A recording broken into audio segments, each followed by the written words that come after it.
All right, hello everyone. Sorry about that. Hello everyone. Welcome back to our podcast. This is Will back here once again with Daryl, and we have a pretty fun one for you this week. Um, Before we get started, Daryl, I'm going to ask you a question. It's a very important Oh question. boy. Okay, hit me. If a woman walks into a gun store, what kind of rifle is she looking for? What's the best way to shoot a woman? Now, is this do you want an answer from me? Is this a rhetorical thing here? Because What if a woman walks into a gun shop? What kind of rifle is she looking for? I, Cartridge, caliber. I don't know. What's she doing with it? I mean, she could be in Texas. Everything's bigger. She wants a Magnum. Oh, okay. We're Uh, what Magnum am I recommending? we're going to be talking about Magnums this week. It didn't hit. That joke went right over his head. Uh, Listen, man, I'm like 82, so you know, gotta you gotta hit me with like that Frank Sinatra humor or something. That's the only Gotcha, stuff I gotcha. get. I'll be here all week, so I'll keep trying. I'll keep plugging away. But anyway, we're here to talk about the Magnums. Um, and boy, there is a lot of them. They range from 17 to 375 and larger. I mean, we might even consider the 50 BMG a Magnum. Might be takes Magnum to another level. But um, I guess we can look at the history of the Magnums. What would be considered, and this is strictly rifles, the first Magnum? When we look back through the history of cartridges, what is the first official Magnum? If you're going back to the way back times, and like we're really drilling down to the first, it's probably the 450 400 Black Powder Express. Now, the reason I picked that particular one, so there was a bunch of Black Powder Express cartridges, and they were the highest velocity things you could get at the time. The 450 400 in particular, to my knowledge, is the only one that ever cracked 2,000 feet per second out of any black powder cartridge. Obviously, we've got some stupid things we do now, like they make people custom make muzzle loaders on Remington 700 actions, and they will catapult a bullet out there at substantial speeds. But back in the way back when we didn't have such things, those Black Powder Expresses were the hottest thing around, and that 450 400, boy, that'd be what I would call the first Magnum. All right. Now, I guess, well, I thought I was going to stump you there. Um, I thought I had you. Not that you stumped me. I wasn't even thinking of black powder. Yeah, if you're going to go way back, you got to go way back. I was thinking if we're going to look at the true definition of a magnum, and I could be wrong here, so don't quote me on this, but wouldn't the first official belted magnum? Because I think that's what people think of when they think of a magnum. They think of a belt. But as history has gone on and as some very creative rifle manufacturers have shown, you don't need that belt. That's just there for head spacing. But would the 375 H&H Magnum be the very first official belted Magnum? Technically, still no. First commercial. It was probably the first commercial. It was most definitely the first to gain popularity. And at this point, I mean, it's still extraordinarily popular. Uh, Probably the only cartridge that's as dated as the 375 H&H that still maintains that level of popularity is the 30-06. I Yeah. The 3030, of course, is just as old, but the 3030, we see ebb and flows with it. The 30-06 is a pretty, you know, baseline cartridge. It always has been. And the same goes for that 375 H&H mag. Though technically prior to that, there was the 400 375 belted Nitro Express. That was the first belted. That one was like 1904, 1905. So predates the 375 H&H by that was 1912. So look at like 7, 8 years it predates. Uh, that of course never really caught on, right? So if you're going by commercial success, yeah, your 375 H&H, she's the golden goose. Yeah, no, man, I thought you were gonna hit it with the 280 Nitro. Oh no, no, no. The 400 Freaking, 375, that was truthfully the oldest. I mean, I obviously the 280 had, was on the rim or whatever, but I mean, I think that's what like 1905, 1906. That's around there somewhere. Yeah, it's right in that same ballpark. Uh, Once again, another one that just never really caught on. Uh, guys are playing with these things back and forth, left and right. Uh, you know, you got the British that are down in India and they're colonizing into Africa and they need these bigger cartridges for these bigger games. So the Germans came up with a pile, and the British came up with a pile, but the 375 H&H, that's the one that stuck. Yeah, and I think it's an oldie, but damn, is it a fine cartridge? Oh Uh, yeah. the 375 H&H is really something that I think scares a lot of people. Um, but I don't think it's honestly as gnarly as what a lot of people consider it. I think when when you hear the word Magnum, you're thinking bigger, powerful. The recoil is not manageable. Once you get above like 20 foot pounds, sorry, you get a lot of people who are kind of become recoil shy. And I mean, you get into some of those big ones and you're why do we do, like, why do you subject yourself to that? But I mean, I guess besides enjoying pain, why does somebody buy a Magnum? The big thing, obviously it's what you intend to use it for. So those originally came about, even the 375 H&H, they came about as stopping rifles. Uh, in particular with the H&H, they were more reliable feeding. So when they started going to box magazines, internal magazines on bolt action rifles like Mausers, they fed very reliably. More so than the big things we had like my 5090 Sharps with the big rim, stuff like that, which would have been common for the period. They don't feed very well out of magazines. Uh, Got a charging Cape Buffalo, you don't want your gun jamming on you, your rims binding and causing your rifle to jam. So they're much more reliable feeding. And the theory was by head spacing off of that belt, at the time they thought they could make a substantially more powerful cartridge, something that could handle higher pressures. And maybe back then there was some validity to it. Today, it's not necessarily the case. A lot of modern magnums that are made, even belted ones, headspace off of the shoulder like any other cartridge. The belt, they still just include in some designs because guys see the belt and they go, "That's a magnum. That's powerful. I want that belt." Uh, at the time, though, the theory was more reliable feeding, uh, more pressure, more capable of handling pressure.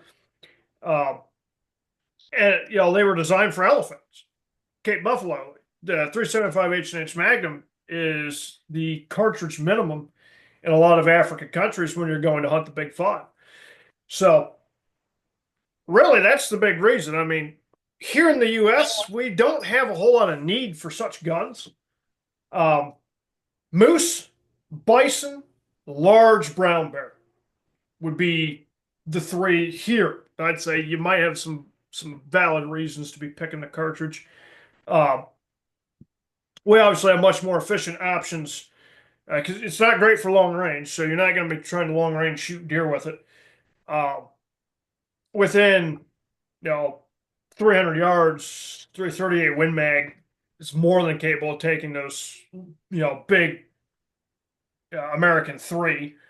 So here, yeah, you're right. Really, no reason to pick it other than pain. But if you're going to go elsewhere, it might just have that extra snot you find out you're going to need. All right. And as you're talking about that, you have some stuff that you want to show on camera. You always come prepared.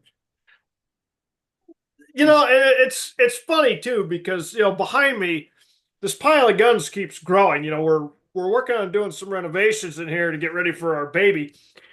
So we just keep moving crap around, and it just so happens the last three podcasts we've done, something else has found its way in here.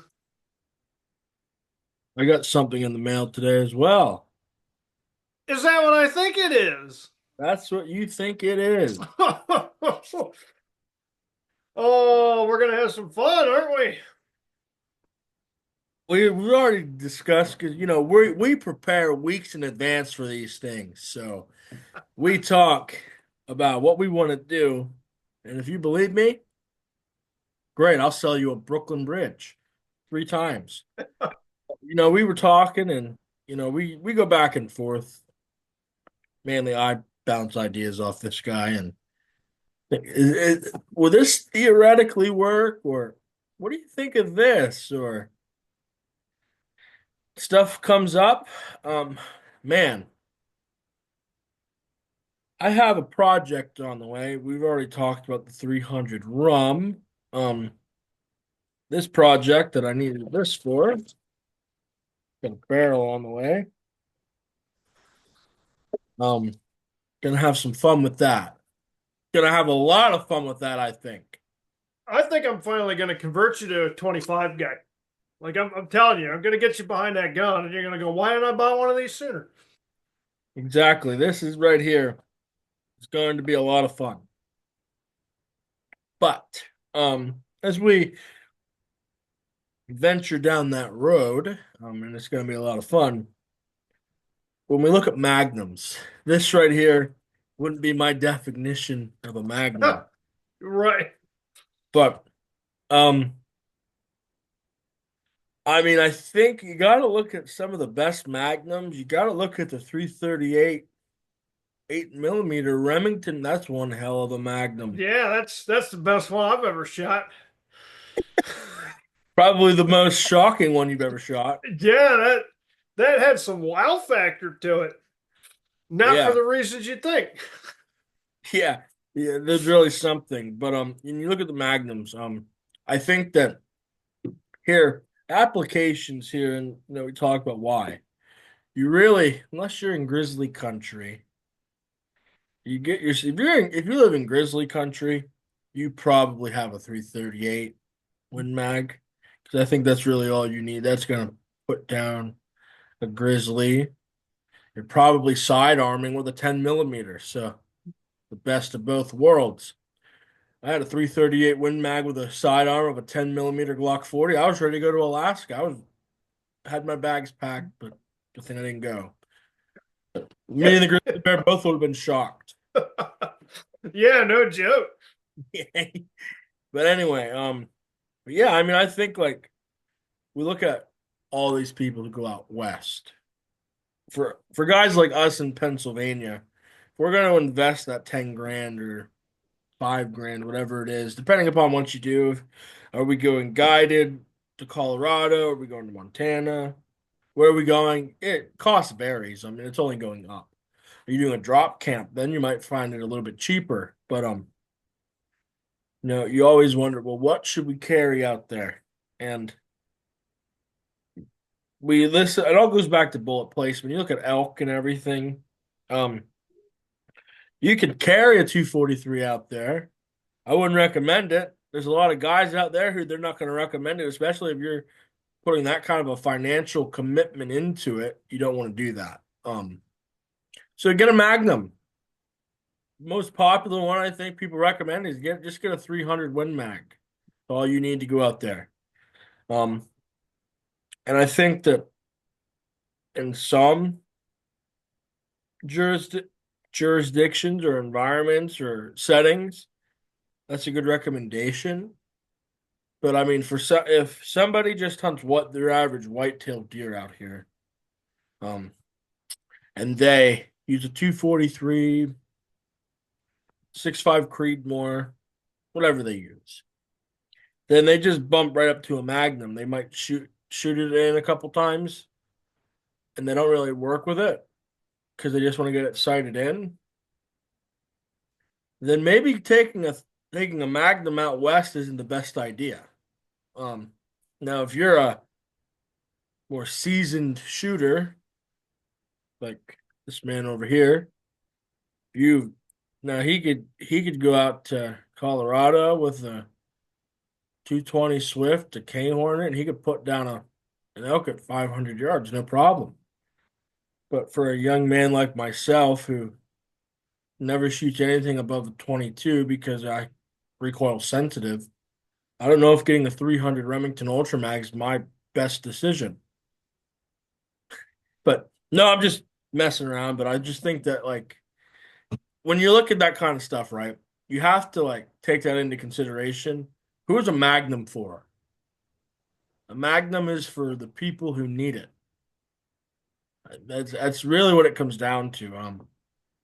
Not saying don't have a Magnum because everybody loves a Magnum. Everybody loves going bigger, overcompensating for what they think they really need, I guess. But I just think like if you only really have a Magnum unless you really need a Magnum, or unless you're a couple of guys who just love guns and oh I gotta have the next thing I see. You like them all. You like all cartridges. You like all calibers. You like all rifles. And I think there's a couple of guys on a podcast right now who are that way. They like them all. There's not a cartridge that I can look at where I say I don't like that cartridge. Uh, What do I gotta say it? You gotta you can say say it. You can say it. it? Creed Martin. Yeah, that's one right there. That's a sore subject, but the 22 Creedmoor might make its way into my top five list of Magnums if we can consider that a Magnum because it has the Creedmoor name. That's the only requirement, right? Every time I lean into it, so it's whatever. It has to happen. Um, but when you look at why a Magnum, who's it for? I think honestly, it's for unless you're going like the PRC route where you might be doing some kind of shoot like performance-based shooting, or if you want to hunt with a PRC, that's all the craze right now. I mean, it has a lot better hunting application than the Creedmoors. It's just true, but um, I mean that's how I look at it. Well, unless you're doing long-range precision work, you're just using it for hunting. I mean, if we're getting magnums just to go out and point paper, it's not the most cost efficient way to do it. But you know the problem with that? I know some people who well, not me. I know a person who probably gets magnums to go point paper.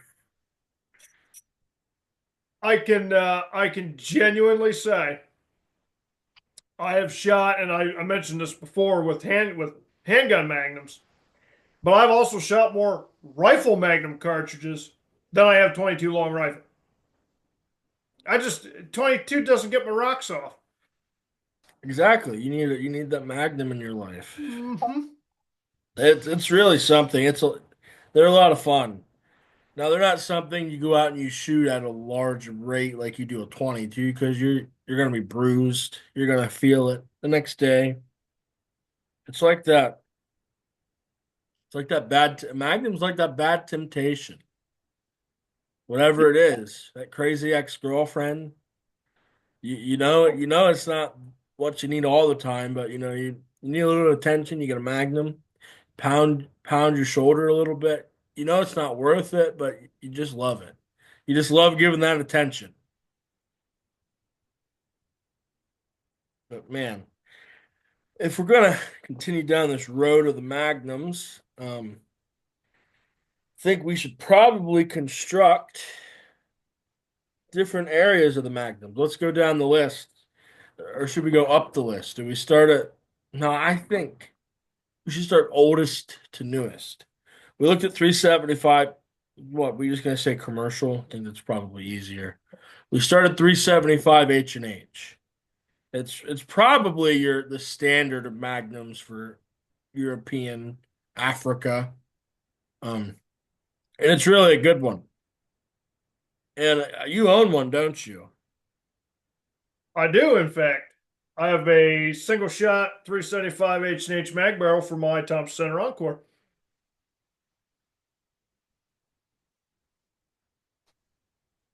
Have you ever took it hunting? Oh, I've taken it hunting. I've never shot a deer with it yet. Didn't have the opportunity. I mean, I've carried it, never seen anything. I have shot coyotes with it. Okay. Let me tell you what. A 250 grain CX, 375 caliber CX hitting a coyote. That does the job. Well, I can imagine. All right. So then we can get up. We jump up. What was that, about 1912, you said? 1912 was the 375 H&H. Yep. So then I think we jump ahead probably roughly 50 years, right? Unless there's a Magnum in there somewhere. Oh, there's a bunch. There's a bunch, but are they There, are they commercialized? Are we jump they certainly were. So I know so why you're making the jump. we're You're not jump going we're into not the jumping up to 338? yeah, well, you're going into the 60s. I was thinking you're hitting 300 Win Mag. That I was was hit 1963, I believe. well, I think 338 is what, 1958. It maybe. I'm good. Oh, let me look at that one. I know 7 mm's 1962. I know that 1958. You are right on. Yep. I know 7 mm's 1962. Yep. 300, shockingly, the newest one of the three. So Yeah. much. People think, oh, that must have came first, but in this case, the egg came before the chicken. Yeah. But there was a pretty substantial period in there, the 1940s, where we had this young gentleman named Roy Weatherby, who happened to be dinkering around with some Magnums, quite a number of them. Yes, he did. And the one thing that's very shocking about Roy Weatherby is I know that's a man who never got caught with his pants around his ankles because he always had a belt. Sure, he had to. If he didn't, he's a little hypocritical because that man put a belt on everything. Everything. And of course, he had his flair with his double radius shoulders. Yeah, that was more aesthetics. I mean, I at least I think. I don't really know the purpose of it. So you can kind of see it there. That's 257. It partially was for aesthetics. It's a lot harder to form that double radius shoulder than a traditional bottleneck shoulder. So that set Roy's products apart. But there was some partial reason for it. Because of the way the shoulder tapers, this slight radius, there's just a pinch more powder capacity than if these were a traditional, 45-degree single radius. All right. I mean, Roy Weatherby might be a man who really contributed a lot, maybe more than most, if not every cartridge developer, rifle maker. I mean, I think his innovation was really something. Weatherby really was doing some pretty incredible stuff. I think, I mean, you could look at people like Ackley, Browning, who they've contributed a lot too. But I mean, obviously, you're a gun encyclopedia. I've said that 10 times and over to another 10 times. Is Roy Weatherby somebody who's probably inspired you the most? Because I know you're a big Weatherby guy.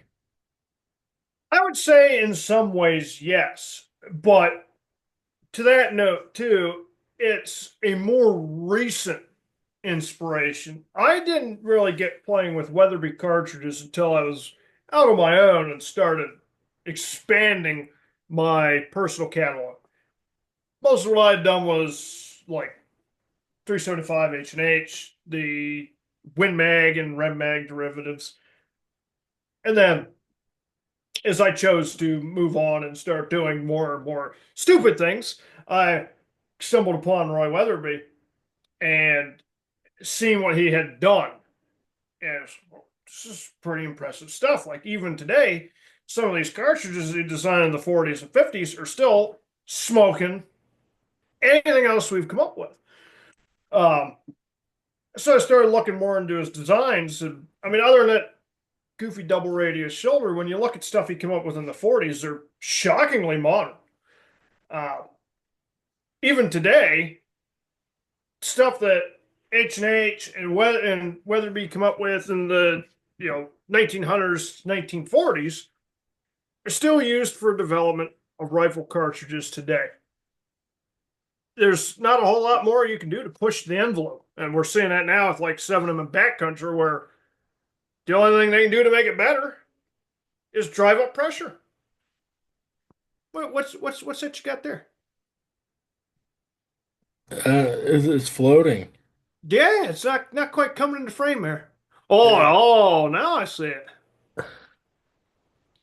that right there is a little guy. That's a little Magnum. Looks. I think I call that one a bucket of fun. Yeah, that right there. And I'll be honest with you, I knew it was short because obviously it's super short. But man, my purpose of showing that is this. Weatherby did some pretty great wonky stuff. This to me is something that would be like a like it's kind of Weatherby inspired. Just like, what is it? Like, who does that? Yeah, who does that exactly? And it really, like I said, I opened that package today and I looked at it. This bag right here. Maybe frame a little bit. It's a bag of 25 WSSM. I was mesmerized by it. Like, you're telling me that's a Magnum? I was Uh, perplexed. Let me tell you something. That is moving. They are really moving. It's really a fun little cartridge there. But and Winchester brass. I mean, if you're gonna get the WSSM, I think I said that. You might as well get it in the Winchester brass. No point in buying the Nosler or the Norma. Like, might as well get what it's made after. I mean, can you buy Weatherby brass in other companies? Typically, I don't think you can you? whether it's still made or not, I don't know. I know for periods of time, Norma offered Weatherby brass. Norma actually is, or used to be, I don't know that they are now. Norma used to be the actual manufacturer of the Weatherby ammo. So Norma offered some brass. I want to say it was Peterson cartridges. One of those guys used to offer brass, but really, if you're trying to find true Weatherby brass, you're buying Weatherby headstand brass. You know, the one thing I will say to you about now that we're on the topic of Peterson, What's that? this could be something. Took a gander down to the local optics store that carries Peterson cartridge brass. Okay, okay. Fine stuff. That is some fine stuff. But I noticed something I've never seen before. What's It could, that? it could be something that's been out there for years, and I've just never noticed it. Peterson cartridges is making Wildcat brass. They do make some oddball brass. Like this is Wildcat's brass you can develop and change, and that really changes the game for the Wildcatters. Yep. And another thing that they do too is they make like the Wildcats, so stuff that's popularly used in bench rest shooting. Peterson makes brass for it, so guys can just buy it and build guns. Yeah. So that's like, let's say we developed the cartridge right now. The 338 EF SF. I think you got that. I think firearms, you're soon to come. Let's say we develop that. I think Peterson would like develop like would make the brass for it. Obviously you gotta pay custom and everything, but they're really doing some fine stuff out there. Yeah, I mean, on the topic of the magnums and the brass and the cartridges, I think it's important if you're gonna reload magnum cases, you got a lot of pressure in there, got a lot of powder. Get good brass. Get good brass for the magnums. Um, as you saw in the check your barrel video, the Remington brass isn't all that bad, even if it's dented. Other companies probably don't have the best brass. I think these guys aren't really necessarily known for their brass, but I'll trust their brass, I guess. It's not me being a Winchester fanboy or nothing. I'm the furthest thing from it. But I mean, yeah. Do we get to the fun part now where we say our top fives? Yeah, I mean, why not? All right. Who wants to go first? Well, I'm really curious as to yours, so I'm going to let you stick. All right. So,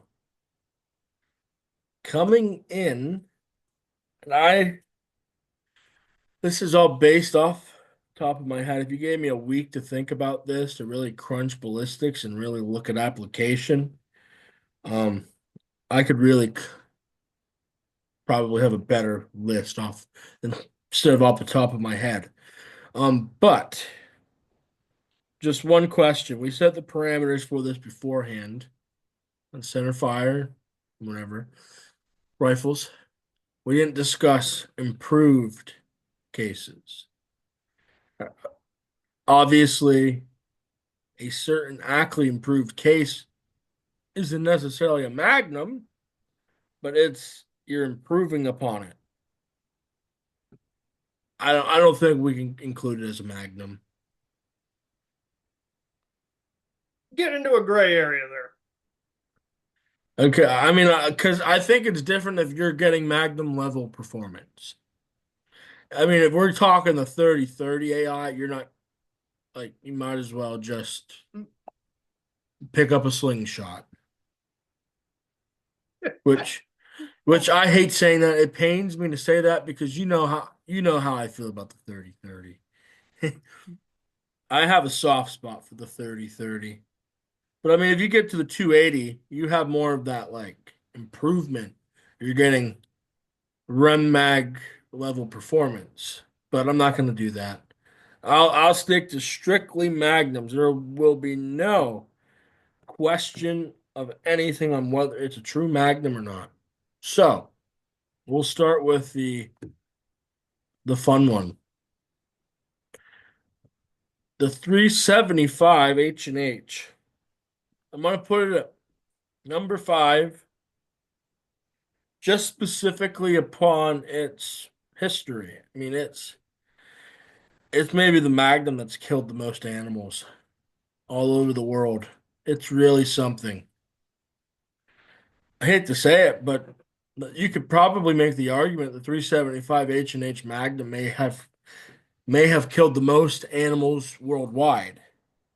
I don't know the numbers. There's probably something where there's some geezer who says I've been shooting 30-30 since night or 1890. I forget the exact year, but he's been on every continent. And he's still alive shooting 30-30. So I know that's killed a lot too.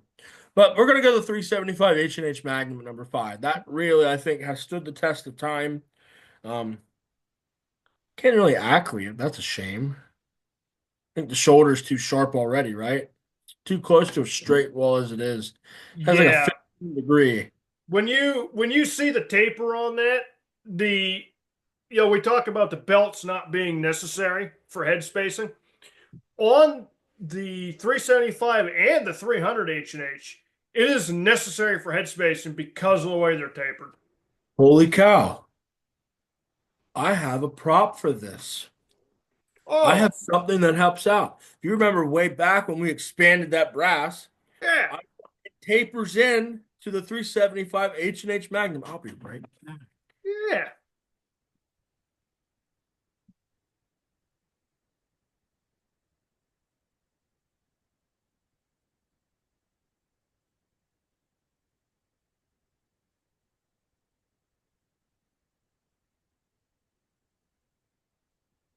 All right, here we are. Back. I had to look because at one point I had a piece of 300 H&H brass in here, but I don't think I do anymore. Here we are. So, let me, you're seeing a straight wall. Let me adjust that. Right. So we can get a little bit better there. As you can see, it kind of start to taper off there a little bit. You're still seeing a sidewall. This isn't really doing it justice. Yeah, you can notice on camera it's very slight, Yeah. just starting to So, roll. like I said, they have a 15-degree shoulder, I believe. Let me pull up. You're probably staring at me right now, just looking at my computer as I type.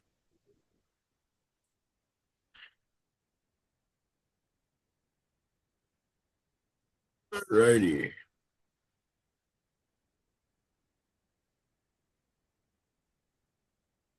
That was not what I wanted to do. It didn't help me at all. All right.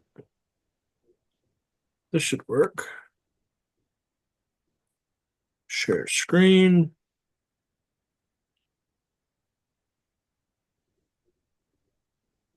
You got me. Can you see the screen? I can. So as we see here, start to taper off. You get a little bit of that taper here. So as you look here at the 375 H&H Magnum, you get that little shoulder taper, which that is starting to get. So could not accurately that. You're already about as straight as I think you're going to get. But I think the important thing there is, and obviously made in 1912. Um, but I think really it just does the job. Um, it's really something that a lot of people have heard of, probably have never messed around with it because they don't need magnums. But uh, look at this from the perspective of also here that's funny, the best hunting cartridge of all time. And I'm sure it is undoubtedly one of the deadliest weapons in the woods or known to mankind. But that'll get us into my next one, a little more Americanized. Number four, I gotta go with a real fun one, the 338 Win Mag. Yeah. I gotta do it just from the perspective of it's another one, proven. One of the older Win Mags, might honestly might be the oldest Win Mag. Um, but it just has a history. I mean, it's the Grizzly standard. If you want a Magnum to do everything that you need it to do, the 338's doing everything you need it to do. And that's why I was intrigued with it. I wanted a Remington 700 in it. Well, I thought I had one. But that's a story for another day. But I will I ever buy a 338 Win Mag again? We've already talked, but no, I won't. I'm so let down by that I'll never find another 338 Win Mag that'll suit me because I'll have to check the barrel 15 times. But um yeah, I mean it just does what everything you need it to do.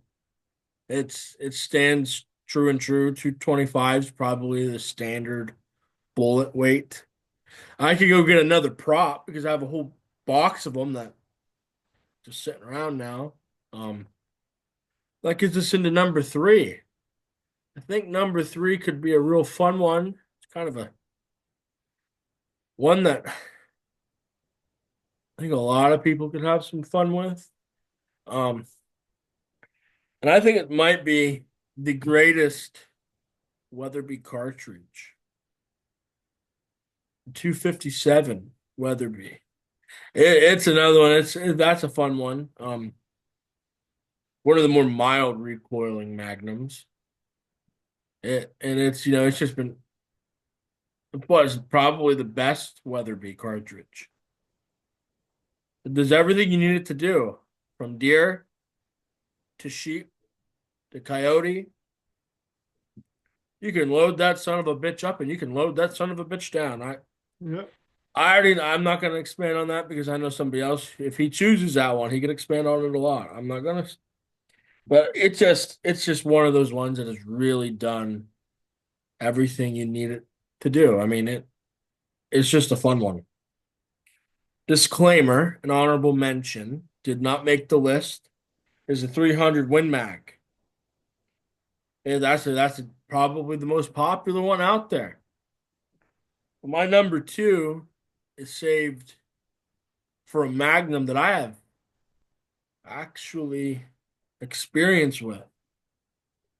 A great experience with it. The 300 short mag. It really is something that you're getting 300 Win Mag numbers out of a short action. You're getting less recoil because you have less powder. I think the weight of, sorry, not the weight, the powder capacity, the dead water capacity or the water capacity of the 300 short mag is like 63 grains or something like that. It's something small, or 67 or something. And the 300 is like 80. So it's like a considerable difference, but you're coming within 150 feet per second and a lot of loads. You can get it even closer if you're tinkering around with powder. It's very moderate. It's very close, moderately. With the moderate loads that you find on the factory ammunition. And boy, the 300 short mag, the whole line of them, 270, 325, they really just shoot. They really, really, really shoot. I think that's just important thing is you get some of the magnums that may not necessarily hold the best groups, but other ones really have a great group. And gets it to number one. Do you know where I'm going here? At this point, I don't yet. Was this list how you thought it was gonna go? There was a couple on there I was expecting, and a couple I wasn't. So, drum roll. The number one on my list, and this is because I am putting this on a pedestal. I have high expectations for this one. If it exceeds it, man, it might be my go-to for everything. I have future plans for this cartridge. I have lineage, generation plans for this cartridge. This one right here is going to be the make or break of my hunting career.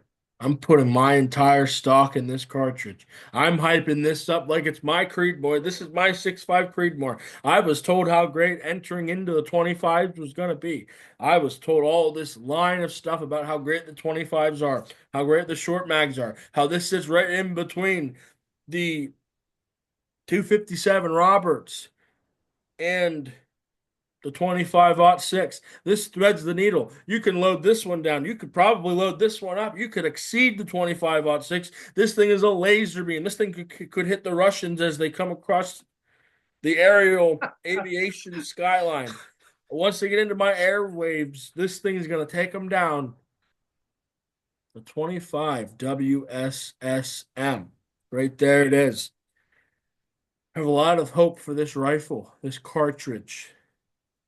It's going to be a fun, fun, fun project.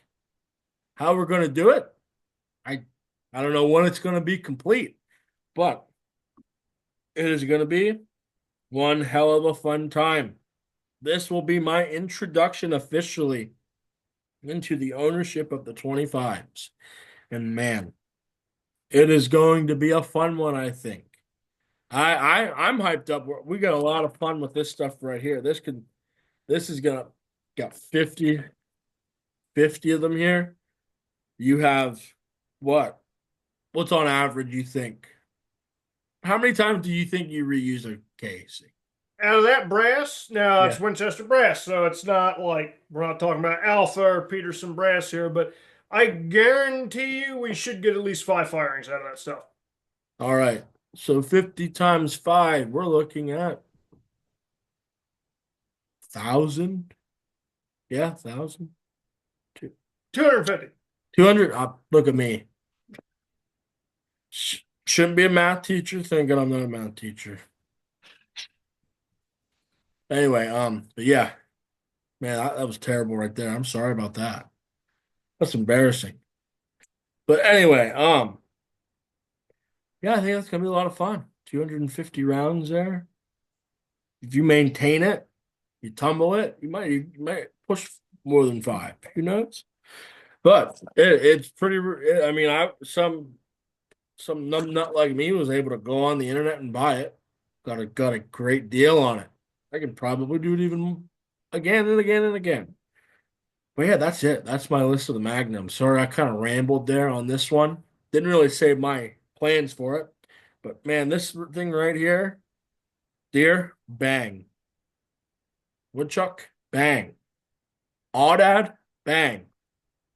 Hold on 1 second.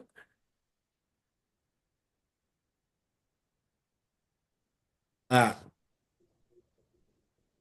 oh, that's disappointing. What's that? It wasn't as cool as the other one. There it is. Oh, that's because you don't need to make that thing look cool. That thing's hyped itself up. It doesn't need any Well, help. look at that thing. You're telling me that doesn't kill deer just looking at it? That right there. That's beautiful stuff. But that's my list of my top five magnums. Very, very, very went down a rabbit hole, came out on the other side, and started in Punxsutawney and ended up in Albuquerque. Kind of like Bugs Bunny. I knew Fact, I should have made a was it a left turn or a right turn in Albuquerque? yeah, something like that. The only difference there is we go from 338 to a 375 to a 338 8 millimeter, and then we got 25 WSSM right there. That is my list. Um, I'm proud of it. What's your list? Now, believe it or not, this list is going to probably be a little bit more tame than what you would figure. So I'm going to start same thing. I'm going to 5 to 1, work my way up to what I think's perfect. My number five, I'm starting with the 300 Ruger Compact Magnum. That's a round that unfortunately didn't take off. Had a lot of promise there. The 338 RCM, which came after it, actually got more popularity for some reason, but that's just the way it works out sometimes. And even that's pretty much dead. But basically, Ruger was trying to get more of a kind of an in between a 308 and a 30 6 length cartridge, duplicate the performance of the 300 Win Mag. And they pretty much did a good job. They were off by like 50 feet per second. Uh, Phenomenal cartridge. It was by all means very accurate, very modern design, fat, very, very little case taper. And they shoot well. The nice thing is because the powder capacity is a little lower, it uses slightly smaller powder charge, just faster powders to get the same pressure. You do have a little bit less recoil than the 300 Win Mag. So all around, it's a fantastic cartridge. Now, working my way up from there. Number four. That one, there's a couple of way tie, but I'm gonna have to pick for number four the 325 WSM. When you look at that cartridge, ballistically, it is just an absolute knockout round. It compares favorably to the 338 Win Mag, and you have a substantially smaller case. How it manages to compete is, usually with the same bullet weight, you're like 100, 150 feet per second slower, but they are 8 millimeter bullets instead of 338 bullets. So the 8 millimeter is 32 caliber nominally. That means for the same weight, the ballistics coefficient is slightly better. Because that coefficient is slightly better, you wind up with that substantially smaller case, like 1 inch of drop more than the bigger 338 Win Mag. And it pretty much maintains that curve out as far as you can shoot. Uh, Phenomenal little cartridge. One that didn't really take off. The WSMs didn't gain great popularity. The 300 probably the most popular of the batch, but of all of them ballistically, the 325 WSM was and is probably the most ballistically impressive of the batch. Now, moving on to number three. I'm also going to have to go with the 375 H&H Mag. Now, the reason I'm picking that primarily is because, when I do one of these, usually I got to throw something in there with some sense of common sense. Very popular round. It's easy to get. Ammunition's fairly affordable for 375 H&H Mag.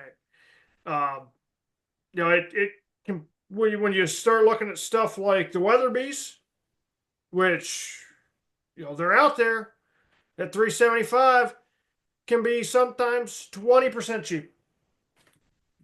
Very, very capable cartridge within its limitations. It's not designed for long range by any means, but it's available.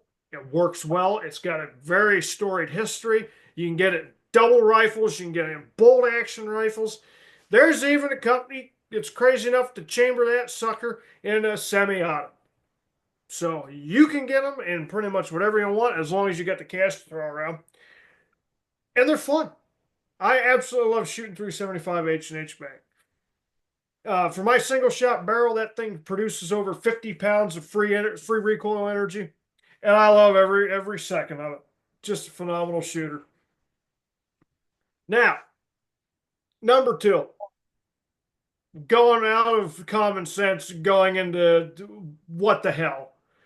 3378 Weatherby Mag. We're going complete 180 here. That cartridge, oh my God, let me tell you. Fastest commercially available 30 caliber in the world. When it comes to Wildcats, there's probably not a whole lot that's beating it. You might be like necking down 50 BMG and you might get close. Roy Weatherby originally designed this cartridge to compete in long-range military trials. So the cartridge had been around for quite some time. It didn't get standardized. He didn't release it to the civilian market until I believe it was the early 1960s, might have been 1970s. After he realized he wasn't going to get a military contract with it, he decided to start selling it to the civilian sector for long range hunters. And as popular as a Weatherby could get, it took off. Uh, just absolutely bonkers ballistics numbers.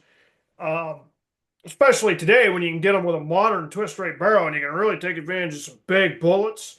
It's just absolutely stupid what that thing is capable of. Just to kind of give you an idea, I'm going to pull up a reload here on Hodgins' website. If I can, where are you here? I know you're in here somewhere. There it is. We're going to go with a 150 grain bullet And one thing to keep in mind, certain Weatherby cartridges, you cannot reload them to the same spec that the factory ammo is. Why? Because factory ammo is probably overpressure, and they don't want to tell you that. This is one of the cases where you can't meet the factory ammo for the most part. But just to give you a number here, using Hodgdon Retumbo, you can throw that bullet, a 150 gram bullet, out of a 26-inch barrel at 3,700 feet per second. That's 500 feet per second faster than most 223s are shooting a 55 gram bullet, literally a third of the weight. That's stupid. And I'm here for it. And they are just as fun to shoot as it sounds. Now, my number one, Will called it, it's the 257 Weatherby.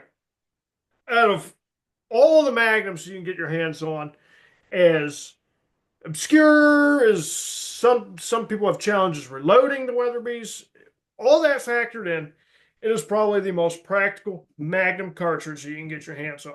The only thing that doesn't necessarily make it great is in states that have caliber restrictions on certain game animals, you're probably not going to be able to use your 257 Weatherby Magnum. Like here in Pennsylvania, I've said it a couple times before, 25 calibers are not legal for elk here, even though that 257 Weatherby Magnum would laser beam an elk, fold out a table, tablecloth, silverware. Butler comes out of the woods and serves that animal to you.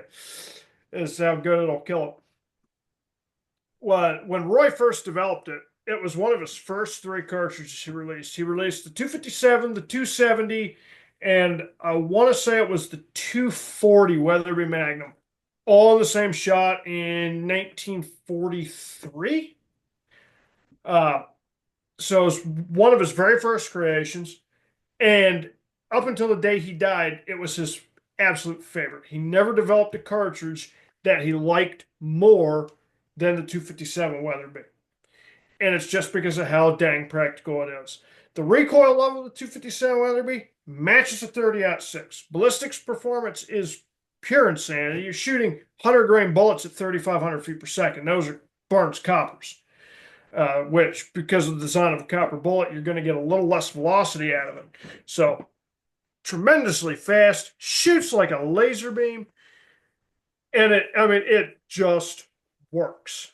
A lot of long range guys, old school long range hunters, still use the 257 Weatherby because it's widely regarded as the best shooting Weatherby out of the whole batch of them. Very, very hard to beat it. And once you start getting into, like, you're going to build a rifle and chamber it for it with a nice custom twist rate barrel, the things you can do with that cartridge now, I mean, it's not going to put things like your 7 PRC to shame. That's a whole different ball game. But when it comes to practical hunting engagements, it's going to do everything you need it to do, and then some. And that's why I swear by it.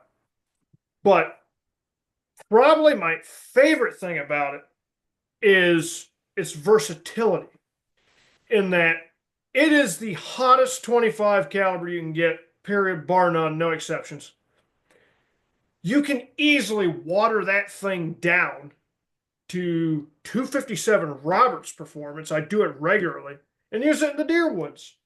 So swap it, I'm shooting 300-400 yards waiting for a deer to come out, and I got my long range ammo loaded. Deer comes out at 100 yards, and I don't want to absolutely slaughter that animal because I'm shooting bullets at 3,500 feet per second. It's just going to rip it apart.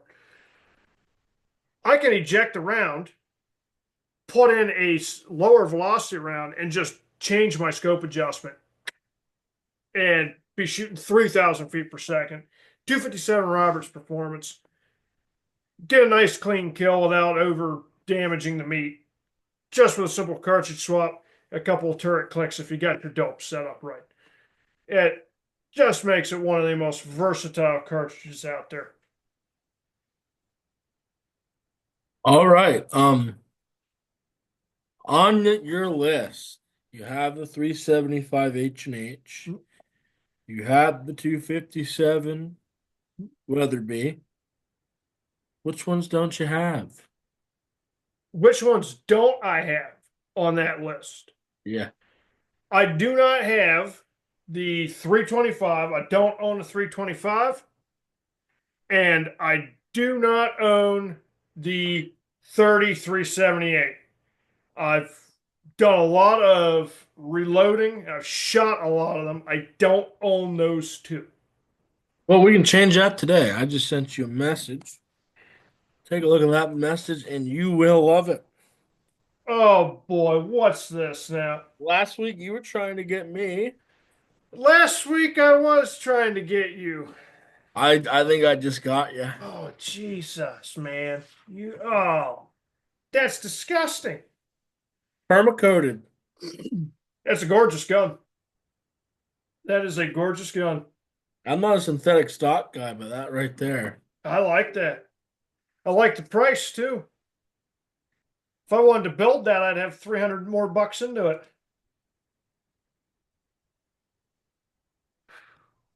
Boy, that's tempting. Okay, okay. See what you're doing there. 15% layaway. 90 days. You know what the worst part is? Tomorrow's payday.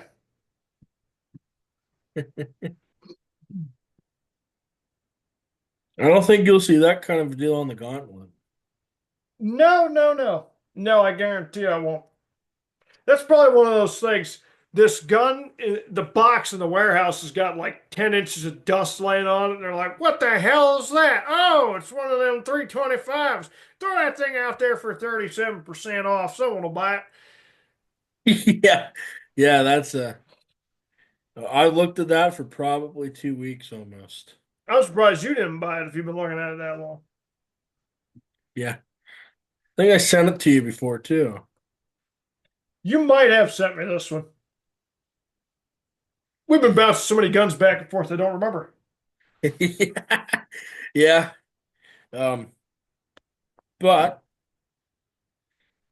I didn't see any questions from any uh viewers to discuss besides one that was in on the 22 mag video in a different language. I had to Google Translate it. They said about why would you shoot squirrels? And somebody responded to him because they taste like chicken. I don't know I don't think they necessarily taste like chicken, but they are good. They are good. And See, I always argue with that, right? People say, "Oh, this tastes like chicken," or "Oh, this tastes gamey." No, the meat tastes like the meat. That's what it's supposed to taste like. yeah, to me, and I've been laughed at for saying this. I don't know if I've told you. I probably have told you this, but I get more enjoyment out of going small game hunting than I do deer hunting. Oh yeah, yeah, I'm right there with you. Yeah, it's just more enjoyable. No, I'm a 22 long rifle guy. Um, but some people at 22 Magnum, and man, I was impressed. I was impressed. If you haven't watched that video, go ahead and watch it. Um, did get a couple people reach out. Um, on everything firearms, there used to be another gentleman there. He hasn't been back for a while. Well,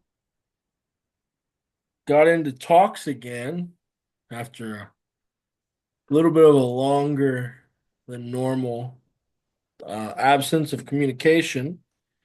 Got a new phone a couple while back. Never all the contacts didn't transfer over, right? So lost old Caleb's number. Finally got a hold of him.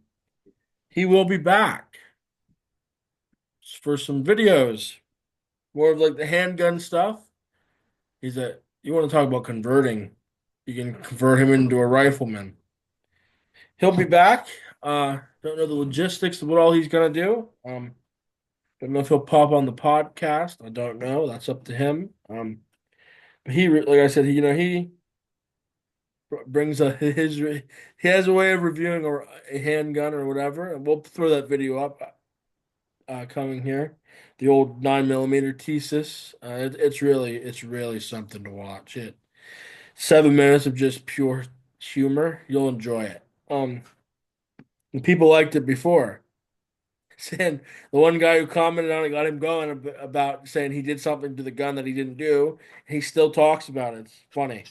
We'll have to like I said, we'll get him on whatever he wants to do. Get the logistics of that worked out. He's excited for it. Just another day at the podcast facility. So, but it'll be fun to have him back on whatever capacity he wants to do. And we'll figure all that out, and we'll have a lot of fun stuff coming up. And are we getting closer to the debut of your channel? We are. So my marketing guy's had some personal issues he's been attending to. I've been in constant communication with him. He's a good, very good friend of mine. We're still aiming for third week or end of February. So hopefully here very soon start seeing some videos out. Awesome. On Monday, we have a fun day planned. Um, don't know if we will be filming any of that. Could be something fun to film, I guess. We'll have to figure that out. Didn't get anything from the outdoor show a couple weeks ago. Just so much there, just Yeah. take in before you don't even think about it. You get lost and all that. But I think running the gauntlet will be fun. It's been hyped up pretty heavy, so We are going to find some obscure stuff. yeah, Let me tell man. you. I know. Being to Grice's before, they really largest gun shop in Pennsylvania, so I don't think they wouldn't mind any type of like filming. I think some of the guys over at the local place, they wouldn't mind it, especially if the right guy's in there, he might sell a couple rifles that day.